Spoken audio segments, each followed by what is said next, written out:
Hello, you are welcome to physics class with Flash Isaac. Today, I shall be taking you through jump past and likely questions under motion. The motion we shall focus on today is linear motion. So I will release other videos to cover jump past and likely questions under circular motion, projectile motion, and other necessary types of motion. I promise to make this class as detailed as possible, and I shall be making use of the Flash Learners JAMB CBT app for this class. The Flash Learners JAMB CBT app is the best and most advanced application to pass JAMB. It contains past and likely questions for all your subjects, JAMB novels for English and literature. Or no, you are not a literature student. It contains competition to win 30,000 naira, and you can watch videos directly from the Flash Learners JAMB CBT app. I will share a link below for you to install the app, or visit Google Play Store and search Flash Learners. You can visit flashlearners.com to download other versions of the app. So get one for yourself. Let us begin. Look at this question. The velocity v of a particle in a time t is given by the equation v is equals 10 plus 2t squared. Find the instantaneous acceleration. Instantaneous acceleration. Now, instantaneous acceleration is the acceleration at any point in time, at any instant in time. So, given this data, v is equals 10 plus 2t squared, at every point in time, what is the instantaneous acceleration? Look at something. If you do calculus or you follow my video on calculus, I explained that when you differentiate velocity with respect to time, you get acceleration. And when you differentiate displacement with respect to time, you get velocity. First of all, let us look for acceleration by differentiating velocity. In question like this, that is what you do. So dv over dt is equals, when you differentiate 10, which is a constant, you get 0. So this is 0 plus. Differentiating 2t squared, this is it. You simply say the power times everything here. So 2 times 2t. Then you subtract 1 from the power. This is the principle of differentiation. This will give you 4t. So dv over dt is equals a. So a is equals 4t. This is the acceleration. Now, he said find the instantaneous acceleration after 5 seconds. The acceleration of this body at every point in time, or this particle, is 4t. That is the acceleration at any point in time. Now, what time are we given? We are given 5 seconds. So in 5 seconds, the acceleration will simply be 4 times 5, which is 20 meters per second square, or 20 meters per second square. That is the answer. Option C is the correct option. From the velocity time graph below, determine the total distance covered. Now, the total distance covered by this graph is area under the curve or under the graph. This is the complete area is trapezium, which you can use the formula of trapezium, but I prefer to break them down using the shapes that we know. This is made up of a triangle, a rectangle, and another triangle. The height is the velocity, which is 20. So here is 20. The adjacent is 10. So 0 to 10. This is 10. For the rectangle, we have from 10 to 25. From 10 to 25 is how many? 25 minus 10. This will simply give you 15. So here is 15. And for the last part, you have from 25 to 30. 30 minus 25, what is that? That should be 5. So here is 5. And the height remains the same. So 20, 20. For this shape, the area is half base times height. Half times 10 times 20, which is 200 over 2, plus area of rectangle is length times breadth. So 15 times 20, plus the height here is also 20, and half base times height. 5 times 20. 5 is the base.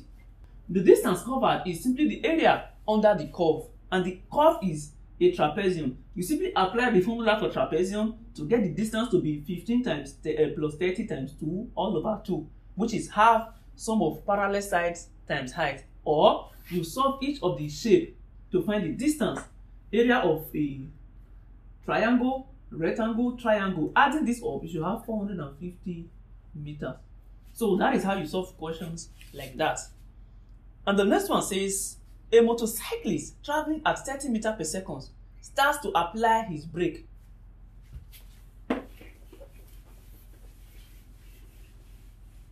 Tries to apply his brake when he is 50 meters from the traffic light. This simply means this is the U, this is the traffic light. He tries to apply his brake.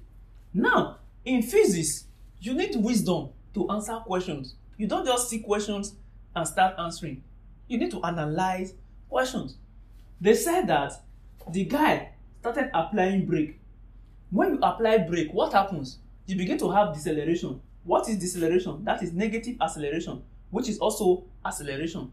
So you can say your A is equals question. Acceleration will be there. Now, what happens? If the motorcycle will stop before it gets to the traffic light, it means the final velocity will be 0. For a motor to stop or for an object to stop, it simply means final velocity is 0. And anytime you are told that an object begins from rest or started from rest, it simply means that initial velocity is 0. You are starting from rest, so you are not moving. So initial velocity is 0. Now let's read the question completely to see what we can pick out. A motorcyclist traveling at 30 meters per second starts to apply his brake when he is 50 meters from the traffic light that has just turned red. If he reached the traffic light, his deceleration is that. So this means the initial velocity is 30 meters per second and distance is equals 50 meters. We have everything we need. Therefore, looking at V is equals U plus AT, which are the equations of motion, S is equals UT plus 1 over 2 AT squared, and U squared, V squared is equals U squared plus 2AS. The most convenient one for us is V squared is equals U squared plus 2AS because we have everything that we need. For this and this, we need time, which we don't have. So for V is equals U squared plus 2AS. Since we are looking for deceleration, deceleration is negative acceleration. This becomes negative because it will be V squared is equals U squared plus 2 minus AS. So V squared is equals U squared minus 2AS, negative acceleration. Now the body comes to rest, final velocity 0. So this is 0 squared is equals U squared minus 2AS. Moving these guys to this place, 2AS is equals U squared. So dividing both sides by 2S, A is equals U squared over 2S. So let's substitute. What is U squared? That is 30 squared over, what is 2S? 2 times, the distance is 50. So this is 30 times 30 all over 100. 1 0 cancels 1 0, 1 0 cancels 1 0. This should be 9 meters per second squared. That is the deceleration. Let's see. Option C is the correct option. A train has an initial velocity of 44 meters per second and an acceleration of minus 4 meters per second squared. So U is equals 44 meters per second. A is equals minus 4 meters per second squared. And the question says time is equals 10 seconds. Calculate the velocity. V is simply equals U plus AT. So V is equals 44 plus A is minus 4 times T 10. So acceleration being negative simply means that the body decelerated. So solving this, you simply have V is equals 44 minus 40. Minus 4 times 10 is 40, so that should be 4 meters per second. So option A is your correct option. The slope of a straight line velocity time graph represents dash. Velocity time graph simply means you have a graph, you have velocity, you have time. So if here is 0 from rest, if you cut here into how many times you like, and time, you can say 2 seconds apart, 2, 4, 6, 8. Then velocity, you can say 5 meters per second, 10, 15, 20 in meters per second and in seconds. Now, you start to plot points. When you plot something like this, you begin to have points like this, maybe some outside like this. And you are asked to plot a graph. To plot a graph or a straight line graph, this is what you simply do. You say that, let me cut from here. And your slope becomes this. So y2 minus y1 over s2 minus s1, meaning this minus this over this minus this. Interpreting this, the slope is simply change in velocity over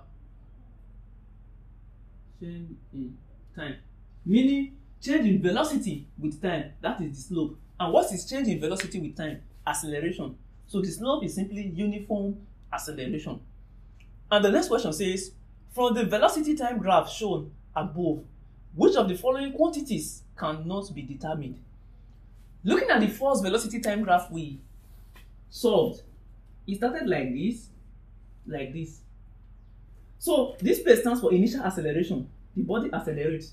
This maximum point stands for velocity, which we used as the distance earlier.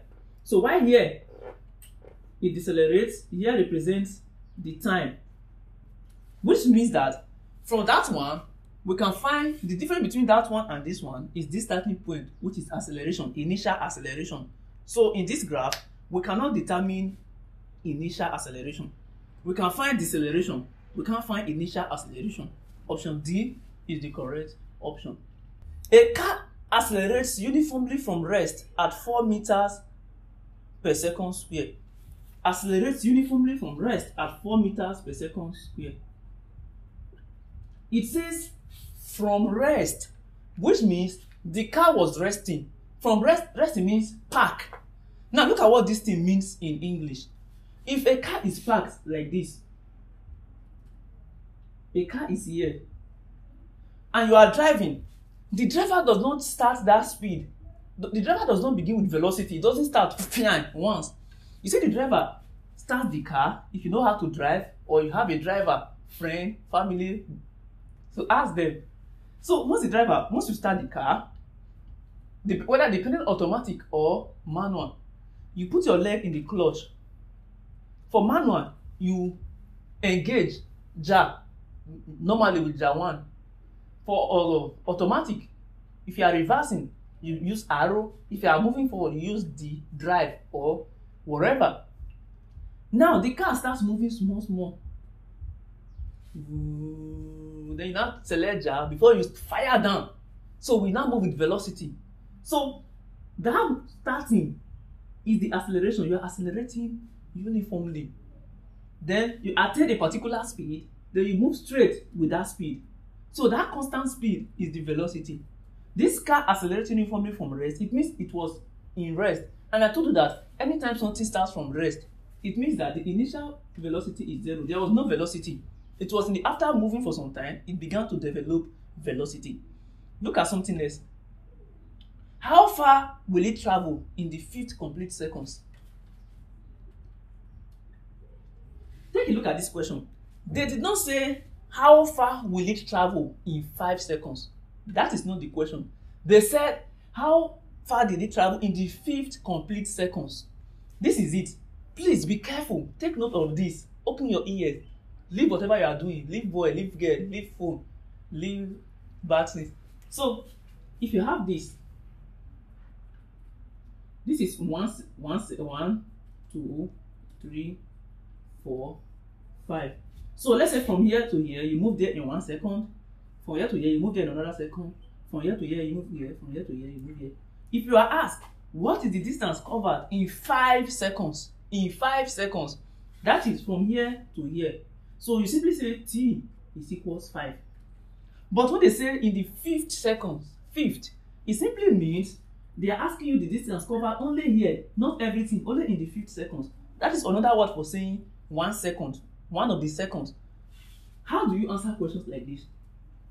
The distance covered in the 5th second, or in the 5th second, in the 5th second is simply the distance traveled in 5 seconds minus the distance traveled in 4 seconds. That will give you this distance. So how do we answer this question? First of all, let's see the suitable equation. We are talking about distance. So S is equals ut plus 1 over 2 at squared. Things are easier for us because it started from rest. U is 0. If here is 0, S is equals half at squared. Now, what did the car travel in 5 seconds? Not 5th, 5. In 5, F-I-V-E, distance will simply be 1 over 2 times 4 times 5 squared, which is 1 over 2 times 4 times 25. How about in 4 seconds? In 4 seconds, F-O-U-R-O, the car will simply travel 1 over 2 at squared, and S is equals 1 over 2 times A, 4 times T, 4 squared, which is 1 over 2 times 4 times 16. Let's try to break this down. This will give you 4 divided by 2 is 2. 2 times 25, 50. So let's say 50 meters. This will give you 4 divided by 2 is 2. 16 times 2 is that 32? Yes, 32 meters. This simply means in 5 seconds, this car traveled 50 meters. If you were asked how long or how many meters did the car travel in 5 seconds, this will be correct. In 4 seconds, it traveled this. If you were asked what did it travel in 4 seconds, this will be correct. But this question says in the 5th second. So when it was entering the 5th second, what many distance did it travel? So that was simply the distance traveled in 5 seconds minus the distance traveled in 4 seconds. This will simply give you 50 meters minus 32 meters. This is equals 50, 32. 2 minus 0. No. Take 1 here, borrow 1, put here to be 10. 10 minus 2 rather, 8. Here is remaining 4, 1. That should be 18 meters. So 18 meters is the distance traveled in the 5th complete second. You will face a lot of questions like this. If you are told what is the distance traveled in the 8th second, it simply means find the one for 8 seconds, find for 7 seconds, subtract and get your answer. When a graph of displacement is plotted against time, the slope is dashed. The slope will simply be change in displacement over time, and that is velocity. So velocity is correct. It says the impulse of a force is deducted from Newton's second law as dash impulse of a force. That takes us to Newton's laws of motion. Newton's first law of motion states that a body at rest, it can be human being, it can be block, anything, because in physics, body referred to as objects or people, car, generally. So a body at rest will continue to be at rest. And if this body is already moving, it will continue in that uniform state of motion in a straight line unless it is acted upon by a force. And Newton's first law is referred to as the law of inertia. Inertia is the reluctance of a body to move if it's at rest and to stop if it's already in motion. So if this body is already balanced, it won't want to move. And if it's already moving, it won't want to stop. The only thing that can make it move or stop moving is force. So that establishes that force is the cause of motion. And Newton's second law of motion states that the rate of change of momentum of a body is directly proportional to the force applied. So rate of change of momentum is final momentum minus initial momentum. So it's proportional to the force applied. And remember, when you are talking about rate, time comes in because we measure rate based on time, which means F is equals factorizing mass of a body is constant. Remember, when you are taught the difference between mass and weight, you are taught that weight changes based on gravity because weight is equals mg. The mass remains the same. And somehow this constant is 1. That is why this remains. So this is where Newton's second law of motion led us to. And also told us that force times time is equals mv minus u, which means force times time is change in momentum, and change in momentum is referred to as impulse. And from Newton's second law of motion, we got, remember that change in velocity is acceleration. So this is simply force. Change in velocity with time is acceleration, giving us force is equals ma. So from this question, and Newton's third law of motion states that for every action, there is an equal and opposite reaction. If you are hit here, it will push me back with the same force. So rocket propulsion, gun, and all those things that requires recoil, they all work based on Newton's third law of motion. In fact, for your exam, the more you read, the pass. So your reading determines the reaction JAMB will give to you. So all those things, they can't. And someone said there is fourth law, which says that mad people move faster. The more mad you are, the faster you move. A stone and a feather dropped from the same height above the earth's surface. Ignoring air resistance, which of the following is correct? The stone and the feather will stop at the same time. According to Galileo Galilei, when you drop different stuff, so long there is no air resistance, they will drop the same time. And this question says, a body accelerates uniformly from rest for a time t. The kinetic energy of a body at t is dash. Now, I've gone through this question. This is what you need to answer this question correctly. It says the body accelerates uniformly from rest. Uniformly from rest simply means that u is equals 0. If a body accelerates uniformly from rest, it means that applying u in all the equations of motion, from v is equals u plus at. V will simply be equals at. U is 0. From v square is equals u square plus 2as. V square is equals 2as. And from s is equals ut plus half at square. S will simply be half at square. And what is kinetic energy? Kinetic energy is half mv squared. For here, v square is equals to as. This means kinetic energy is simply also the same thing as 1 over 2m 2as. And from here, v is equals at. So half mv squared can also be half m at all squared, which is equals half m a squared t squared. So following that, let's see which of them is correct. 1. The kinetic energy of the body is directly proportional to the displacement. Yes, displacement is s. So Ke is directly proportional to displacement. They have straight relationship. 2. The kinetic energy of the body is directly proportional to the square of the instantaneous velocity. Ke, there is v squared. True. 3. Is directly proportional to t squared. This is t squared. So they have direct relationship with t squared. And the fourth one says that depends on the value of the acceleration. It has relationship with acceleration. So it will depend on the value of acceleration. So option D is the correct option. With this, we come to the end of the class. I am Flash Isaac. Feel free to subscribe to this channel. Don't forget to get the Flash Nance app and check out my other videos. You like them.